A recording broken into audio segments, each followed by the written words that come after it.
வணக்கம் நண்பர்களே. இன்று தமிழ்நாடு வரலாற்றில் மிக முக்கியமான நாள், தமிழர்கள் கொண்டாடக்கூடிய நாள், மறக்கக்கூடாத நாள். ஜூலை 18 அறிஞர் அண்ணா அவர்களால் அவர் முதல்வராக வெற்றி பெற்று 1967ஆம் ஆண்டு சட்டமன்றத்தில் ஜூலை 18 அன்று ஆதித்தனார் சட்டப்பேரவை தலைவராக இருக்கும்போது இந்த தமிழ்நாடு என்று நான் முழங்குவேன், நீங்கள் வாழ்க என்று சொல்ல வேண்டும் என்று அனைத்து கட்சி உறுப்பினர்களும் ஒன்றாக சேர்ந்து வாழ்க முழக்கமிட்ட நாள் தான் இன்று தமிழ்நாடு நாள். அதை அனைவரும் கொண்டாட வேண்டும். அப்படி அறிஞர் அண்ணா வாழ்க என்று வாழ்த்தி முழக்கமிடும்போது அந்த நேரத்தில் அவர் கண்கலங்கி சங்கரலிங்கனார் அவர்களை நினைவு கூர்ந்து, இந்த நேரத்தில் அவர் இல்லாமல் போயிட்டாரே அப்படின்னு சொல்லிட்டு உருக்கமாக கண்கலங்கி நினைவு கூர்ந்தார். ஏன் அவரை நினைவு கூர்றாரு அப்படின்னாக்க, 1956ஆம் ஆண்டு சங்கரலிங்கனார் தமிழ்நாடு என்று தமிழ்நாட்டுக்கு பெயர் சூட்டணும் அப்படின்னு சொல்லிட்டு அவர் உண்ணாவிரதம் இருக்கிறாரு விருதுநகர் மாவட்டத்தில். அப்போ காங்கிரஸ் ஆட்சி, அவர் காங்கிரஸ் கட்சியை சேர்ந்தவர். ஆனால் அவர் கோரிக்கையை காங்கிரஸ் ஏற்கவில்லை.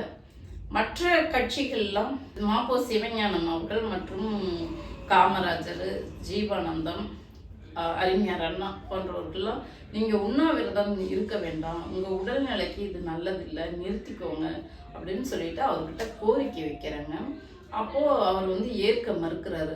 இந்த கோரிக்கையை ஏற்க மறுத்ததுனால அறிஞர் அண்ணா போய் அவர் வீட்டுக்கே நேரில் சென்று, நாங்கள் ஆட்சிக்கு வந்த உடனே நீங்கள் வச்ச கோரிக்கையை நான் நிறைவேற்றி கொடுக்குறேன், அதனால உங்கள் உண்ணாவிரதத்தை கைவிட வேண்டும் என்று கோரிக்கை வைக்கிறார். எப்போ 1956. அப்போ திராவிட முன்னேற்ற கழகம் துவங்கி 7 ஆண்டுகள் தான் ஆகுது, வளரும் கட்சியாக இருந்தது. அப்போது சங்கரலிங்கனார் சொல்கிறாரு, உங்களால் இப்போலாம் ஆட்சிக்கு வர முடியாது, அதனால உங்களால் என்னுடைய கோரிக்கையை நிறைவேற்ற முடியாது அப்படின்னு சொல்லிட்டு அறிஞர் அண்ணா அவர்களுடைய அந்த வேண்டுகோளை அவர் நிராகரிச்சுட்டு தொடர்ந்து உண்ணாவிரதம் இருக்கிறாரு. 1956 அக்டோபர் 13ஆம் தேதி 70 நாள் உண்ணாவிரதம் இருந்து உயிர் நீத்தார். எதற்காக? தமிழ்நாடு என்று பெயர் மாற்ற வேண்டும் என்பதற்காக. நம்ம பல உயிர் தியாகங்களை செய்து இந்த தமிழ்நாடு என்று பெயர் மாற்றப்பட்டது.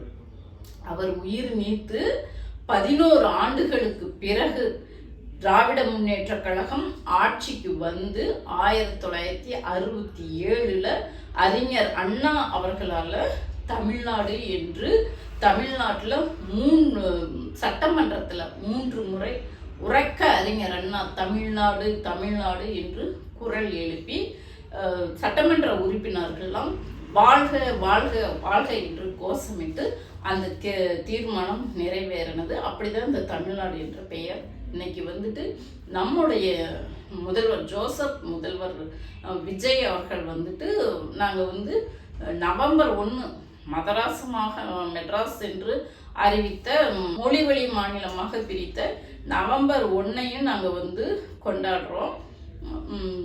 இப்போ ஜூலை 18ஐயும் கொண்டாடுறோம் அப்படின்னு சொல்லிட்டு அறிவித்த அதே கடத்தில் அது பாருங்க, வெற்றி தமிழகம் அப்படின்னு சொல்லிட்டு முன்னேறும் தமிழகம்னு தமிழகம் என்று விளம்பரப்படுத்திக்கிட்டு இருக்கிறாங்க. தமிழ்நாடு என்று சொல்லக்கூட கூச்சப்படுகிறார்கள். அவர் கட்சி பேரும் டிவிக்கே தமிழகம் என்று தான் விளம்பரப்படுத்துகிறாங்க. தமிழ்நாடு நாளை கொண்டாடுகிறோம் என்று சொல்லிட்டு இன்னொரு பக்கம் தமிழகம் என்று விளம்பரப்படுத்துகிறார்கள். பிஜேபியை விட மிக வீரியத்தோட அவங்களோட கொள்கையை செயல்படுத்துவதில் டிவிக்கு ஜோசப் விஜய் அவர்கள் முனைப்பு காட்டுகிறார் என்பதை தான் இது காட்டுகிறது. நாம் தொடர்ந்து இந்த தமிழ்நாடு என்று இந்த பெயர் நீடிக்கிறதுக்கும் அதுக்கும் ஒரு அரசியல் இருக்குது. அதனால தான் முத்துவேல் கருணாநிதி ஸ்டாலின் அவர்கள் தமிழ்நாடு தமிழ்நாடு என்று தொடர்ந்து போராடி கொண்டிருக்கிறார்.